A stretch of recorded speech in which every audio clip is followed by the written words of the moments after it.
لا إله إلا الله محمد رسول الله. لا إله إلا الله محمد رسول الله. لا إله إلا الله محمد رسول الله. لا إله إلا الله محمد رسول الله. بسم الله الرحمن الرحيم. الحمد لله وحده والصلاة والسلام على من لا نبي بعده. أما بعد، فأعوذ بالله من الشيطان الرجيم. بسم الله الرحمن الرحيم.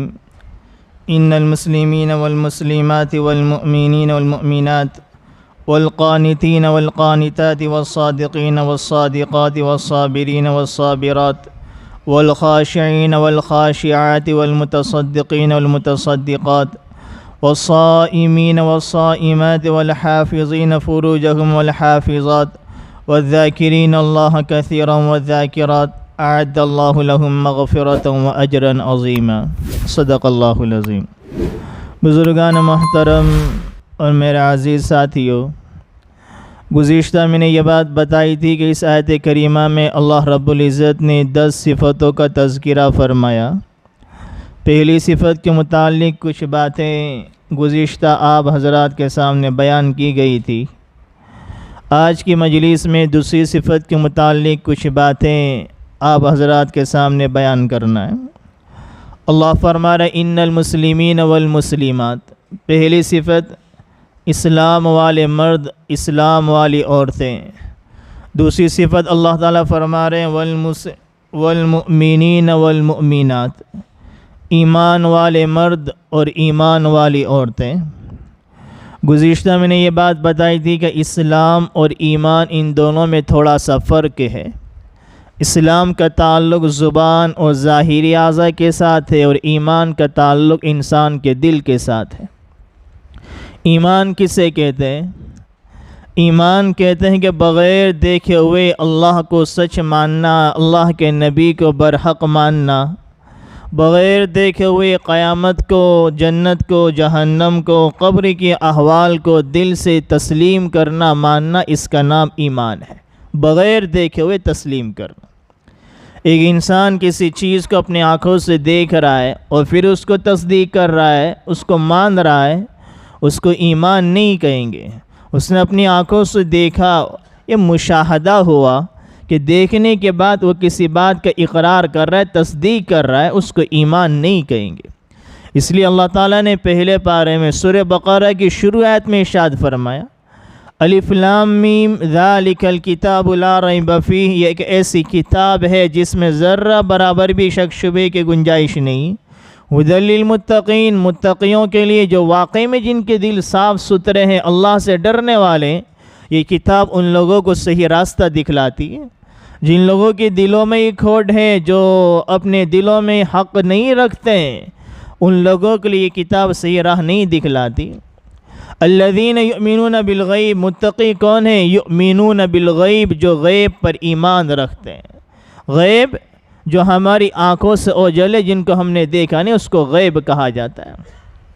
نبی کریم صلی اللہ علیہ وسلم کا ایک لڑکا حضرت ابراہیم فوت ہو گئے. نبی کریم صلی اللہ علیہ وسلم کے جتنے نرینہ اولاد ہیں، جتنے لڑکے ہیں، وہ تمام لڑکے بلوغت سے پہلے ان کی وفات ہو گئی. کتنے لڑکے ہیں؟ تو 3 لڑکے، عبداللہ، قاسم اور ابراہیم. عبداللہ ہی کو طیب اور طاہر بھی کہا جاتا ہے. یہ لڑکے آپ علیہ السلام کی بچپن ہی میں فوت ہو گئے. علماء کرام نے لکھا ہے کہ نبی کریم صلی اللہ علیہ وسلم کا خاندان آپ کی بیٹیوں سے آگے چلا. آپ کی 4 بیٹیاں بڑی شادی بھی ہوئی، لیکن آپ کے بچے جو لڑکے نرینہ اولاد ہیں، وہ آپ علیہ السلام کے اولاد نرینہ اولاد آگے نہیں بڑھی. اس کی کیا وجہ؟ ایک وجہ تو علماء کرام نے یہ بیان فرمائی ہے کہ اگر ہمارے نبی کی نرینہ اولاد بھی بڑی ہوتی، ہمارے نبی آخری نبی ہیں، ظاہر سی بات ان کے بعد کوئی نبی نہیں، تو آپ کی اولاد کو بھی نبوت نہیں ملتی. دنیا والے تانا دیتے کہ کیسا نبی ہے، کیسا مشن ہے کہ باپ کے پاس جو چیز ہے اولاد کے پاس نہیں۔ ان سے بہتر تو ابراہیم علیہ السلام یہود و نصارہ اشکال کرتے، اعتراض کرتے کہ وہ بھی باپ بھی نبی ہے، بیٹا بھی نبی ہے، یہ کیسا ہے کہ باپ تو نبی ہے اولاد نبی نہیں ہے۔ اس اعتراض کو ختم کرنے کے لیے اللہ تعالیٰ نے نرینہ اولاد کو ختم فرما دیا۔ دوسری وجہ یہ ہے کہ جب انسان کسی بڑی اہم کام کو لے کر چلتا ہے، اس کی اولادیں اس کو آگے بڑھاتی ہیں، اس کی نرینہ اولادیں عام طور پر اس کو آگے لے کر جاتی ہیں۔ اللہ نے ہمارے نبی کو وہ دین عطا فرمایا کہ آپ کی نرینہ اولاد تو کوئی نہیں، پھر بھی آپ کا دین قیامت تک چلتا رہے گا۔ خیر، مجھے ایک بات کی طرف اشارہ کرنا ہے کہ آپ کے ابراہیم یہ انتقال ہو گیا۔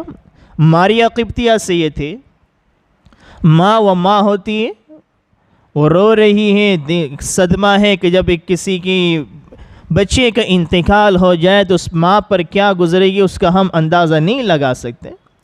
لیکن پھر بھی ہمارے نبی نے حدیث میں فرمایا جس کے بچے کا انتقال ہو گیا، جس کے 2 بچے کا انتقال ہو گیا، صبر کیا، زبان سے ایسے سخت سست الفاظ نہ نکالے جو ناصبری کے جملے ہیں، اللہ ان ماں باپ کو جنت میں داخلہ نصیب فرما دے گا۔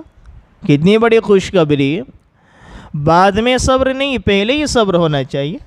خیر، حضرت ماریہ کو تسلی دی، لیکن وہ زار و قطار رو رہی، ماں ہے رو رہی ہے۔ ہمارے نبی نے فرمایا کہ ہمارا بیٹا تو جنت میں کھیل رہا ہے، جنت کے باغیچوں میں کھیل رہا ہے، کود رہا ہے۔ اگر تمہیں یقین نہ ہو تو میں تمہیں بتا دوں کہ وہ جنت کے باغوں میں سیر کر رہا ہے۔ ماریہ قبطیہ نے کہا نہیں، بس اب میں صبر ہے، مجھے اطمینان ہو گیا۔ بعد میں کسی نے پوچھا کہ کتنا اچھا موقع تھا، نبی نے کہا آؤ تمہیں جنت میں بتا دوں کہ ہمارا بیٹا ابراہیم جو ہے جنت کے باغوں میں کھیل رہا ہے، دنیا ہی میں جنت کی زیارت ہو جاتی، کتنا اچھا موقع تھا، تم ہاں کہہ دیتی۔ کہا کہ پھر میرا ایمان ہی کا نہیں رہتا کہ ایمان تو اسی کا نام ہے بغیر دیکھے ہوئے کسی چیز کو اقرار کر لینا۔ مجھے میرے نبی کی بات پر پورا اعتماد، پورا بھروسہ ہے، اس لیے میں نے منع فرما دیا۔ یہ ہے ایمان کا جذبہ۔ تو ایمان کے معنی ہے بغیر دیکھے ہوئے تصدیق کرنا۔ اللہ تعالیٰ اس آیت کریمہ کے بعد ایک اور آیت میں اللہ تعالیٰ فرما رہے ہیں وَمَا كَانَ لِمُؤْمِنٍ وَلَا مُؤْمِنَةٍ اِذَا قَضَى اللَّهُ وَرَسُولُهُ أَمْرًا أَن يَكُونَ لَهُمُ الْخِيَرَةُ مِنْ أَمْرِهِمْ۔ مومن کی شان کیا ہے، مومن بندہ کیسا ہوتا ہے، مومن بندی کیسی ہوتی ہے جب اذا قضى اللہ ورسولہ، جب اللہ اس کے رسول کا فیصلہ ان کے سامنے آ جاتا ہے، جب اللہ اس کے رسول کا کوئی حکم ان کے سامنے آ جاتا ہے، پھر اس مومن بندے کے لیے کوئی اختیار نہیں رہتا۔ یعنی اس کو یہ اختیار نہیں کہ میں یہ کام کروں یا نہ کروں، جہاں اللہ اس کے رسول کا فیصلہ آ گیا، جو بات اللہ اس کے رسول نے کہہ دی، سمعنا و اطعنا، جس کو قرآن کریم صحابہ کرام کی شان بیان فرماتا ہے، سمعنا و اطعنا۔ صحابہ کرام کا ایمان کیسا تھا، ادھر قرآن کی آیتوں کو سنتے تھے، ادھر نبی کے زبان مبارک سے باتوں کو سنتے تھے، دوسری طرف ان کی زندگی قرآن احادیث کے موافق ہوتی چلی جاتی تھی۔ آیا ہم نے بھی قرآن کریم کی باتوں کو سنتے ہیں، احادیث کو سنتے ہیں، لیکن ہمارا ایمان اتنا کمزور ہو چکا ہے، اتنا دھندلا ہو چکا ہے، گناہ کی نحوست سے اتنا لاغر ہو چکا ہے کہ ہمارے دل اعمال پر ابھرتے نہیں ہیں، اللہ کی اطاعت پر نہیں ابھرتے۔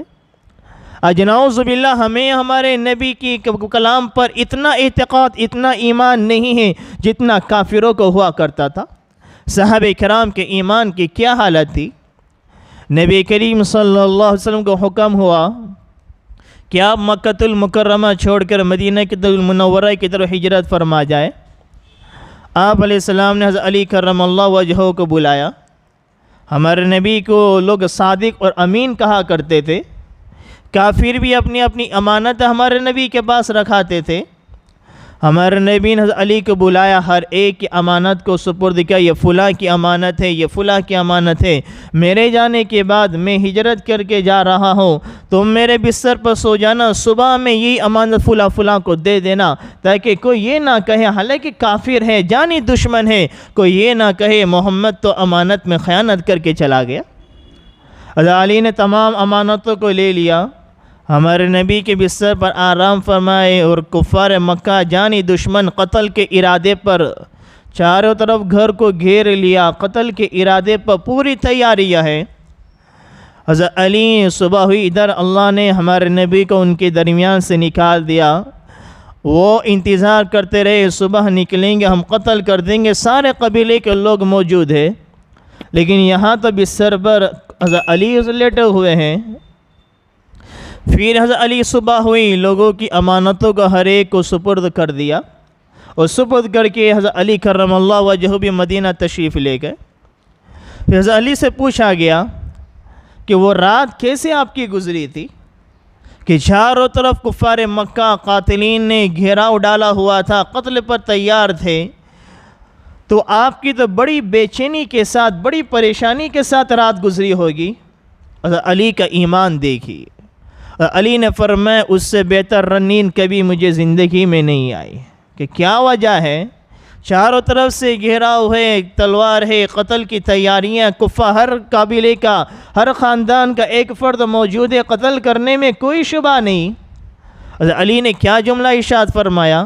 حضرت علی نے فرمایا کہ میرے نبی نے مجھے امانت دی تھی اور یہ کہا تھا صبح ہوگی تو صبح میرے بستر پر سو جانا، اور صبح ہو تو صبح کو یہ امانت فلاں فلاں فلاں کو دے دینا۔ مجھے اس بات کا یقین ہو گیا کہ دنیا کی کوئی طاقت مجھے ختم نہیں کر سکتی ہے، مجھے تکلیف نہیں پہنچا سکتی ہے۔ میری نبی کی زبان سے یہ بات نکلی صبح ہوگی اور تو اپنے ہاتھوں سے فلاں فلاں لوگوں کو امانت دے گا، حتیٰ کہ ملک الموت بھی مجھے ہاتھ نہیں لگا سکتے۔ مجھے اس بات پر اعتماد تھا، تو میں سویا ہوا تھا، اطمینان سے سویا ہوا تھا کہ نبی کی زبان مبارک سے یہ بات نکلی صبح ہوگی۔ میں صبح ہوئی اور میں نے فلاں فلاں کو امانتیں واپس لوٹا دی۔ یہ ایک صحابہ کرام کے ایمان کا کتنا جذبہ دیکھو، ان کے ایمان کا یقین دیکھو کہ نبی کی زبان سے بات نکل گئی، وہ فوراً ہونے ہی والی ہے۔ یہ تو صحابہ کرام کے ایمان کی حالت ہے۔ کفار مکہ، مشرکین مکہ ہمارے نبی کو ایمان نہیں لائے، پھر بھی اگر ہمارے نبی کی زبان مبارک سے کوئی بات نکل گئی، وہ دل میں بیٹھ جاتی تھی کہ محمد نے کہا ہے، ضرور بے ضرور ہو کر رہے گا۔ کفار مکہ کی ایک مثال میں بیان کروں۔ ابو لہب کے دو لڑکے تھے، عتبہ اور عتیبہ، اور ان دونوں کا نکاح ہمارے نبی کی دونوں لڑکی کے ساتھ ہوا تھا، نکاح بھی ہو گیا تھا۔ جب یہ سورہ لہب نازل ہوئی تو ابو لہب نے اپنے بیٹوں کو کہا کہ تمہارے ساتھ میرے ساتھ قطع تعلق ہے، بات چیت سب کچھ ختم ہے، جب تک کہ تم محمد کی دونوں لڑکیوں کو طلاق نہ دے دو۔ رخصت ہی نہیں ہوئی تھی، صرف نکاح ہوا تھا۔ ابو لہب کے دو لڑکوں کا نکاح ہمارے نبی کی دو لڑکیوں کے ساتھ ہوا تھا۔ ابو لہب نے بیٹوں سے کہا طلاق دے دو۔ ابو لہب کے دونوں لڑکے عتبہ عتیبہ دونوں نے طلاق دے دی۔ صرف طلاق ہی نہیں دی، ہمارے نبی کی شان میں گستاخی بھی کی، برا بھلا بھی کہا۔ ظاہر سی بات ہے، باپ ہوتا ہے، جب ایک ہی وقت میں کسی باپ کی دو لڑکی کو طلاق ہو جائے، اس باپ کے دل پر کیا گزرے گی؟ نبی کی شان میں گستاخی بھی کی گئی، برا بھلا بھی کیا، برا بھلا بھی کہا۔ ہمارے نبی کی زبان سے بد دعا نکل گئی، اللہم سلط علیہ کلبا من کلاب، اے اللہ تو اس پر کسی کتے کو اس پر مسلط فرما دے۔ ابو جہل کے بیٹے کو جس نے گستاخی کی، ہماری نبی کے زبان مبارک سے، ایک باپ کی زبان مبارک سے یہ بد دعا نکلی، اللہم سلط علیہ کلبا من کلاب، اللہ اپنے کتوں میں سے کوئی کتا ان پر مسلط کر دے۔ یہ بات ہو گئی۔ اب ایک مرتبہ مکہ سے تجارت کی غرض سے ابو لہب اپنے دونوں بیٹوں کو لے کر شام کی طرف روانہ ہوا۔ راستے میں پڑاؤ ڈالا۔ ابو لہب کو وہ بد دعا یاد ہے کہ محمد نے بد دعا دی تھی، تو کہا کہ محمد نے بد دعا دی ہے، مجھے میرے بیٹوں پر، بچوں پر ڈر لگ رہا ہے، خوف محسوس ہو رہا ہے، قافلے والے بھی ہیں کہ کیا کرنا ہے، سب کے سامان کو اکٹھا کیا جائے۔ ایک بڑا سا ٹیلا بنا دیا اور اس نے ٹیلے پر سب سامان کو بیرمان میں اکٹھا کیا، ایک ٹیلے کی شکل بن گئی، اور اس ٹیلے پر اپنے بیٹے کو سلایا۔ ٹیلے کے چاروں طرف قبیلے کے وہ جماعت والے سب سارے لوگ سو گئے۔ ایک کافر، لیکن محمد ہمارے نبی کی زبان سے بات نکلی، اس سے پتہ ہے محمد نے کہا ہے، ہو کر رہے گا۔ کتابوں میں واقعہ لکھا ہوا ہے، تفسیر کی کتابوں میں یہ بات موجود ہے۔ ایک شیر رات میں آیا، چاروں طرف چکر لگایا، قافلے والوں کے درمیان آگے بڑھا، ایک چھلانگ لگائی، سامان کے اوپر چڑھا اور ابو لہب کے بیٹے کو قتل کر کے ختم کر کے واپس چلا گیا، کسی اور کو حیران نہیں کیا۔ اس سے اس بات کی طرف اشارہ ملتا ہے کہ ابو لہب جو ایمان والا نہیں ہے لیکن اسے اس بات کا یقین ہے کہ محمد نے کہا ہے ہو کر رہے گا۔ آج ہمارے نبی نے کتنی باتیں ہمارے سامنے ارشاد فرما دی کہ رمضان کے روزے رکھ لو، یہ بدلہ ملے گا، اللہ خود تمہیں مل جائے گا، اللہ تمہیں خود انعام دے گا۔ اللہ کیا انعام دے گا؟ جب اللہ انعام دینے پر آئے تو کیسا انعام ہوگا؟ کتنی باتیں ارشاد فرمائی، یہ عمل کر لو جنت مل جائے گی، یہ عمل کر لو جہنم کے عذاب سے بچ جائیں گے، جگہ جگہ ہماری رہبری فرمائی، لیکن ہم نے ایک کان سے سنا، دوسرے کان سے اسے نکال دیا۔ ہمیں ہمارے نبی کی بات پر اتنا اعتماد، اتنا ایمان نہیں ہے جو ایک ہمارے نبی کے زمانے کے کافر کو ہوا کرتا تھا۔ اللہ تعالیٰ سے ہمیں مانگنا چاہیے، اللہ تعالیٰ نے ہمیں اسلام کی دولت عطا فرمائی، ایمان کی دولت ہمیں عطا فرمائی، اس کی تقویت بھی ہمیں عطا فرما، ہمارے دلوں میں ان صفتوں کو اپنا دے، ہمارے دلوں کی گہرائیوں تو یہ صفت اتر جائے، ہمارا ایمان کمزور نہ ہو، دن بدن ہمارا ایمان مضبوط ہوتا جائے، طاقتور ہوتا جائے، تاکہ اعمال کو کرنا ہمارے لیے آسان ہو جائے۔ ایک صحابی کا ایمان افروز واقعہ آپ کے سامنے سناؤں۔ ایک صحابی ہمارے نبی کی مجلس میں حاضر ہوتے ہیں، یا رسول اللہ میں ایمان شروع اسلام کا دور ہے، یا رسول اللہ مجھے اسلام لانا ہے، کلمہ پڑھنا ہے۔ یہ چوتھے نمبر کے مسلمان ہیں، چوتھے نمبر کے مسلمان۔ ہمارے نبی نے کلمہ پڑھایا، بالکل شروع دور ہے، فرمایا اپنے قبیلے لوٹ جاؤ، اپنی طرف چلے جاؤ، جب بعد میں موقع ملے تو اظہار کرنا، وہ اپنے گھر والوں کو لے کر آ جانا۔ لیکن کلمہ پڑھا ہے، دل میں ایمان ہے، دل مطمئن نہیں کہ خاموشی سے کلمہ پڑھ کے چلا جاؤں۔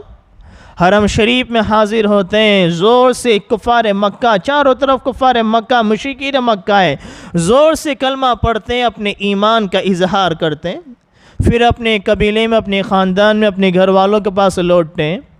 ان کے گھر والے، ماں باپ، بھائی، وہ بھی مسلمان ہو گئے۔ یہ صحابی کون ہے؟ ابو ذر غفاری رضی اللہ تعالیٰ عنہ۔ سن 32 ہجری میں ان کی وفات ہوئی۔ ہمارے نبی جب ہجرت فرما کر گئے، ہجرت کے 32ویں سال ان کی وفات ہوئی۔ اس وقت کس کا دور تھا؟ عثمان غنی رضی اللہ تعالیٰ عنہ کی خلافت کا دور تھا، چوتھے خلیفہ، تیسرے خلیفہ۔ پہلے خلیفہ حضرت ابوبکر صدیق، دوسرے خلیفہ حضرت عمر بن خطاب رضی اللہ تعالیٰ عنہ، اور تیسرے خلیفہ حضرت عثمان غنی رضی اللہ تعالیٰ عنہ۔ ان کے زمانے میں، ان کے دور میں ان کی وفات ہوئی۔ کیسے وفات ہوئی؟ کیسا ایمان ان کی زندگی میں تھا؟ یہ مدینہ المنورہ سے نکل کر ایک ربضہ کر کے ایک جگہ ہے، وہاں رہنے چلے گئے۔ چھوٹی سی جگہ تھی، چند لوگ آباد تھے، چاروں طرف جنگل ہے، ریگستان ہے۔ لیکن جب حج کا موقع آیا، بوڑھے ہو چکے ہیں، کمزور ہے، بیوی بھی بوڑھی ہو چکی ہے، کمزور ہو گئی، تو خلیفہ حضرت عثمان غنی رضی اللہ عنہ نے حج کا احرام باندھا، حج کا ارادہ کرا۔ لوگوں کو پتہ چلا کہ خلیفۃ المسلمین بھی حج کرنے کے لیے آ رہے ہیں، چاروں طرف سے لوگ حج کرنے کے لیے نکل گئے کہ حج بھی ہو جائے گی، خلیفہ سے ملاقات بھی ہو جائے گی، اللہ کے رسول صلی اللہ علیہ وسلم کے داماد بھی ہے، خلیفۃ المسلمین بھی ہے۔ تو ایک چھوٹا سا علاقہ تھا، ٹاپو تھا، چاروں طرف جنگل ہے، ریگستان ہے، تمام بستی خالی ہو گئی، آبادی ویسے ہی تھوڑی تھی، وہ سب کے سب حج کے لیے چلے گئے۔ ابو ذر غفاری یہ بوڑھے ہیں، کمزور ہے، بیمار ہے، ان کی بیوی بھی بوڑھی ہے، کمزور ہے، بیمار ہے، صرف یہی ان علاقے میں آبادی میں رہ گئے، اور ان کی ایک جوان لڑکی، 3 لوگ رہ گئے، ورنہ سارے لوگ چلے گئے، حج کے لیے چلے گئے۔ دن بدن طبیعت خراب ہوتی گئی، اور وقت ایسا آ گیا کہ بیوی نے دیکھا اب تو انتقال کا وقت قریب ہی آ چکا ہے۔ بیوی نے دیکھا شوہر کی اس حالت کی، ایک چیخ نکل گئی، رونے لگی۔ ابو ذر غفاری نے اپنی بیوی سے کہا کیوں رو رہی ہو، کیا بات ہے؟ کیا میں اس لیے نہیں رو رہی ہوں کہ میرا شوہر مجھ سے جدا ہو رہا ہے، میرا سہاگ مجھ سے لوٹ رہا ہے، میں اس لیے نہیں رو رہی ہوں کہ اب میں بیوہ ہو جاؤں گی، میرا شوہر مجھ سے چھین لیا جائے گا، ہر ایک کو دنیا سے جانا ہے، میں اس لیے نہیں رو رہی ہوں۔ صحابہ کا بھی ایمان دیکھو، صحابیات کا بھی ایمان دیکھو۔ پھر کس لیے رو رہی ہے کہ میں ایک عورت ذات ہوں، بوڑھی ہوں، کمزور ہوں، چاروں طرف چٹیل میدان علاقہ ہے، ریگستان ہے، اگر آپ کا انتقال ہو گیا تو مجھ میں اتنی طاقت نہیں ہے کہ آپ کے لیے قبر خود سکوں گی، آپ کے کفن کا تدفین اور تکفین کا انتظام میں کیسے کروں گی؟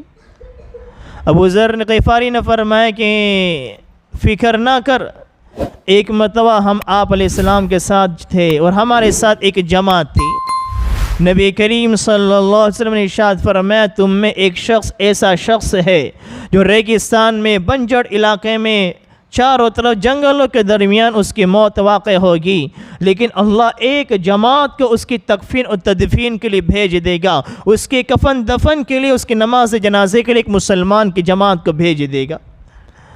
ابو ذر غفاری فرماتے ہیں کہ میں اس جماعت میں جتنے میرے ساتھی تھے ان سب کا انتقال ہو گیا، ان سب کا انتقال شہر میں ہوا، آبادی میں ہوا، صرف اکیلا میں بچا ہوں کہ میں یہاں اکیلا ہوں، مجھے امید ہے وہ بشارت میرے بارے میں ہوگی۔ کیا ایمان ہے کہ ہمارے نبی نے فرمایا کہ ایک جماعت ہوگی، چاروں طرف کوئی نہیں، بیوی سے کہا جاؤ جہاں راستے سے قافلے گزرتے ہیں، مسافر گزرتے ہیں، وہاں جا کر بیٹھ جا، ایک جماعت آئے گی اسے بلا لینا۔ یہ ایمان کا جذبہ دیکھو۔ بیوی گئی، ایک دن ہو گیا کوئی نہیں آیا، کچھ دن گزر گئے، پھر عراق کی سڑک سے غبار اڑتا ہوا دیکھا، جب عراق کے غبار سے غبار ہٹتا چلا گیا، فضا صاف ہوتی چلی گئی، 20 لوگوں کی جماعت سوار نظر آئی، ان کی بیوی نے آواز لگائی، اشارہ کرا، ان لوگوں نے اس کی طرف موڑ دیا اور ان کی بیوی کے پاس آئے، کہا کہ ایک اللہ کے رسول کے صحابی، ان کی زندگی کا آخری وقت چل رہا ہے، وہ اپنی زندگی کے آخری زندگی کے لمحات کو شمار کر رہے ہیں، تم آ جاؤ اور ان کے جنازے تکفین تدفین کا انتظام کر دو۔ یہ صحابی، بڑے بڑے صحابہ کرام اس جماعت میں موجود تھے، انہوں نے پوچھا کون؟ ابو ذر غفاری کا نام سنا، سب کی چیخیں نکل گئی، لوگ گھر کی طرف روانہ ہوئے، واپس ان کے خیمے کی طرف گئے، گھر میں خیمے میں اندر داخل ہوئے، ابو ذر غفاری کے پاس بیٹھے، 20 افراد تھے۔ ابو ذر غفاری رضی اللہ عنہ فرمائے کہ تمہیں ایک خوشخبری سناتا ہوں، پہلے کیا تمہیں ایک خوشخبری سناتا ہوں۔ کیا خوشخبری؟ کہ میرے نبی نے فرمایا کہ میری جماعت میں ایک شخص کا انتقال ریگستان میں ہوگا، جنگل بیابان میں ہوگا، اور اس کی نماز جنازے ایک مسلمان جماعت پڑھے گی۔ تو گویا تم سب کی اسلام کی، ایمان کی گواہی میرے نبی نے فرمائی۔ کتنی بڑی بات ہے کہ ہمارے نبی نے فرمایا ایک مسلمان جماعت اس کی نماز جنازہ پڑھے گی، گویا میرے اللہ نے تمہیں بھیجا ہے، تمہارے ایمان کی، تمہارے اسلام کی گواہی میرے نبی نے فرمائی۔ اس کے بعد پھر ایک اور نصیحت کی، وہی جو میں نے حدیث سے پہلے شروع میں بیان فرمائی کہ جو دو مسلمان کے درمیان اگر کسی 2 بچے کا انتقال ہو جاتا ہے، وہ صبر کرتے ہیں، اللہ ان 2 مسلمان کو، یعنی ان 2 ماں باپ کو جہنم کے آگ کے شعلے سے محفوظ رکھتے ہیں۔ پھر اس کے بعد ان کا انتقال ہو گیا، ان کے انتقال کے بعد ان کی نماز جنازہ اور کفن بھی نہیں ہے، کیسی زندگی گزار کے گئی، گھر میں اتنا کپڑا بھی نہیں ہے جو کفن کے لیے کافی ہو۔ ابو ذر غفاری نے چند شرائط بیان کیے کہ میرا کفن وہ شخص دے گا جس کے اندر یہ شرائط موجود ہوں گے۔ 20 افراد میں سے ایک انصاری شخص ایسا نکلا، وہ شرائط اس میں موجود تھے، اس کے پاس اس چادریں تھیں، اس نے اپنی چادروں کو نکالا، ابو ذر غفاری کو کفن دیا۔ صحابہ کرام کتنی غربت میں، کیسے فقر و فاقے میں، کیسی تکلیف میں زندگی گزار کر گئے، لیکن ایمان کیسا مضبوط، اسلام کیسا مضبوط۔ آج ہمارے پاس دنیا بڑی مضبوط ہے لیکن ہمارا ایمان کمزور ہو چکا ہے، ہمارا اسلام کمزور ہو چکا ہے، اور دنیا کو ہم مضبوط بناتے چلے جا رہے ہیں، ہمارے گھر کو مضبوط بناتے جا رہے ہیں، ہمارے بزنس کو مضبوط بنا رہے ہیں، لیکن یہ فکر نہیں ہے کہ میری آخرت کا محل بھی مضبوط تعمیر ہو جائے، میری جنت مضبوط بن جائے، میرا ایمان، میرا اسلام مضبوط ہوگا تو میری آخرت بھی مضبوط ہوگی۔ ان کی نماز جنازہ پڑھائی گئی۔ نماز جنازے سے فارغ ہونے کے بعد ان کی بیٹی نے کھانے کا، بکری کو ذبح کیا، کھانا تیار کیا۔ جب وہ پورا قافلہ پھر سے گھر میں آیا، ان کی بیٹی اور ان کی بیوی کو تعزیتی کلمات پیش کرنے کے لیے، ان کی بیٹی کہنے لگی کہ میرے والد نے کہا تھا کہ بیٹا جلدی سے ذبح بکری کو ذبح کر دے، کھانا تیار کر، جلدی ان قریب ایک مسلمانوں کی جماعت آئے گی اور اس کے میرے جانے کے بعد، میرے مرنے کے بعد اس کے لیے کھانے کا انتظام کرنا، مہمان نوازی کرنا۔ اور انہیں قسم دی کر کے نا، ابو ذر نے تمہیں قسم دی جب تک تم ابو ذر کے گھر کی مہمان نوازی نہیں کرو گے تم اپنے سواروں پر سوار نہ ہوں گے۔ وہ صحابی کہنے لگے واہ ابو ذر، واہ ابو ذر، تو زندگی میں بھی سخی رہا اور مرنے کے بعد بھی سخی رہا۔ تھوڑا بہت تھا وہ بھی وہ لوگوں پر قربان کر دیا کرتے تھے۔ اور ان کے ایک صحابی کہنے لگے ہمارے نبی نے سچ فرمایا کہ ابو ذر اکیلا چلتا ہے، ابو ذر اکیلا مرے گا اور ابو ذر اکیلا زندہ ہوگا، ابو ذر اکیلا کھڑا ہوگا۔ تو یہ ایمان کا جذبہ دیکھو کہ ایک بنجر زمین ہے، چاروں طرف دور دور تک کوئی انسان نظر نہیں آ رہا، لیکن اس بات کا ایمان، اس بات کا یقین کہ میرے نبی نے کہا ہے وہ کام ہو کر رہے گا، آج وہ جذبے ہماری زندگیوں میں نظر نہیں آتے ہیں۔ اللہ نے ایمان دیا ہے، اسلام دیا ہے، اس نعمت کی قدردانی کی جائے۔ جو اللہ دینے پر قادر ہے وہ اللہ لینے پر بھی قادر ہے۔ یہ تو میں نے واقعات ایمان کے، یقین کے، ایمان کی مضبوطی کے بیان کیے۔ کتابوں میں بے شمار ایسے واقعات لکھے ہوئے ہیں، بے شمار ایسے واقعات بھرے پڑے ہوئے ہیں۔ اللہ نے ایمان دیا تھا، اسلام دیا تھا، اللہ نے ولایت دی تھی، ولایت کا اعلیٰ مقام عطا فرمایا تھا، لیکن جہاں تھوڑی سی دل میں گڑبڑی آئی اللہ نے ایمان کو بھی چھین لیا، اسلام کو چھین لیا اور کفر کی حالت میں موت واقع ہوئی۔ صرف عام مسلمان نہیں تھے بلکہ مستجاب الدعوات تھے، عبادت کرتے کرتے اس مقام پر پہنچ گئے تھے جس کو مستجاب الدعوات کہتے ہیں۔ جب بندہ اللہ کے سامنے ہاتھ اٹھائے اللہ اس کے ہاتھ کو رد نہ کرے، زبان سے جو بھی دعا نکلے اللہ اس کی دعاؤں کو قبول کرے، رد نہ فرمائے۔ عبادت کرتے کرتے اس مقام پر بندہ پہنچ جاتا ہے، اس کو مستجاب الدعوات کہتے ہیں۔ کتاب میں ایسے واقعات بھی لکھے ہوئے ہیں، مستجاب الدعوات ہے، ہاتھ اٹھاتے تھے اللہ قبول کرتا، کبھی رد نہیں کرتا، لیکن دنیا کی محبت دل میں آ گئی، سونے چاندی کی محبت دل میں آ گئی، دنیا کی محبت میں پھنسے، مستجاب الدعوات کی صفت بھی ختم ہو گئی اور موت واقع ہوئی تو کفر کی حالت میں موت واقع ہوئی۔ کبھی اسراء کے واقعات بھی میں آپ کے سامنے سناؤں گا کہ ایمان کی، اسلام کی، اور اللہ نے جو ہمیں اچھے اعمال کرنے کی توفیق دے رہا ہے اگر اس کی ناقدری کی تو کس حالت میں ان کی موت واقع ہوئی ہے۔ اللہ ہم سب کی حفاظت فرمائے۔ اور ہمیں رمضان کا مہینہ ہے، بابرکت مہینہ ہے، ہم رمضان میں بھی اور ہمیشہ اللہ سے دعا مانگے کہ اللہ تنہیں ایمان دیا ہے، اسلام دیا ہے، زندگی بھر موت تک اس پہ باقی رکھنا، اور اس دعا کو اور آگے بڑھائے، صرف اپنی ذات تک محدود نہ رکھے بلکہ یہ بھی دعا مانگے اللہ ہماری اولادوں کو، ہماری نسلوں میں قیامت تک اللہ ہماری اولادیں، ہماری نسلوں کا ایمان اسلام قیامت تک ہماری اولادوں میں، ہماری نسلوں میں ایمان اسلام کو باقی رکھنا۔ یہ دعا ہمیشہ اللہ سے مانگنا چاہیے، اللہ تو ہمارے ایمان کی حفاظت فرما۔ آج ہم چاروں طرف دیکھ رہے ہیں ہمیں ایمان کی قدر نہیں ہے، آج ہماری مسلم لڑکیاں اپنے ایمان کو چھوڑ کر بڑی آسانی سے غیروں کی طرف جا رہی ہیں۔ ایک مختصر واقعہ سنا کہ اپنی بات کو ختم کر دوں۔ شیخ سعدی رحمۃ اللہ علیہ ایک بہت بڑے عالم گزرے ہیں، بارہا ان کا تذکرہ میں نے آپ کے سامنے کیا ہے۔ آج بھی فارسی زبان کی بڑی بڑی کتابیں انہوں نے لکھی ہوئی، وہ آج بھی تمام دارالعلوم میں ان کی کتابیں پڑھائی جاتی ہیں۔ میں خود ان کی کتاب گلستہ کریمہ فارسی زبان میں پڑھاتا ہوں۔ ان کے حالات میں ایک واقعہ لکھا ہوا ہے، چھوٹے سے بچے تھے، ان کی والدہ نے سونے کی انگوٹھی ان کو پہنا دی۔ جب بازار میں گئے چھوٹا سا بچہ تھا، ایک چیٹر نے، ایک ٹھگ نے جس کو دیکھا، جس کو ہم چیٹر کہتے ہیں، اس ٹھگ نے بلایا کہ یہ کیا پہنا ہے، پھر اپنے جیب سے گڑ کی ڈلی نکالی اور شیخ سعدی سے کہا اس کو زبان پر رکھو۔ شیخ سعدی رحمۃ اللہ نے گڑ کی ڈلی زبان پر رکھی، پھر کہا یہ جو انگوٹھی تو نے پہنی ہے اسے نکال کر زبان پر رکھ۔ شیخ سعدی نے اس انگوٹھی کو نکال کر زبان پر رکھا۔ ظاہر سی بات ہے سونا ہے، محبت ہمارے دلوں میں تو ہے لیکن اس کا کوئی مزہ تو نہیں ہے، اگرچہ اس کی قیمت کہاں بھی پہنچ جائے کہ اگر آپ اس کو کھا تو نہیں سکتے یا اس کو کوئی مزہ تو محسوس نہیں کر سکتے۔ اس ٹھگ نے کہا، چیٹر نے کہا یہ مزے والی چیز لے لے، بے مزے والی چیز مجھے دے دے۔ وہ بچہ تھا، گڑ کا مزہ محسوس ہوا، اس انگوٹھی کا کوئی مزہ محسوس نہیں ہوا۔ اس نے کہا اچھا اس کا تو کوئی مزہ نہیں، جو روزانہ اس کو چوسا کرو تب بھی کچھ نکلنے والا نہیں۔ اس کو سونے کی انگوٹھی دے دی، گڑ کی ڈلی دے دی۔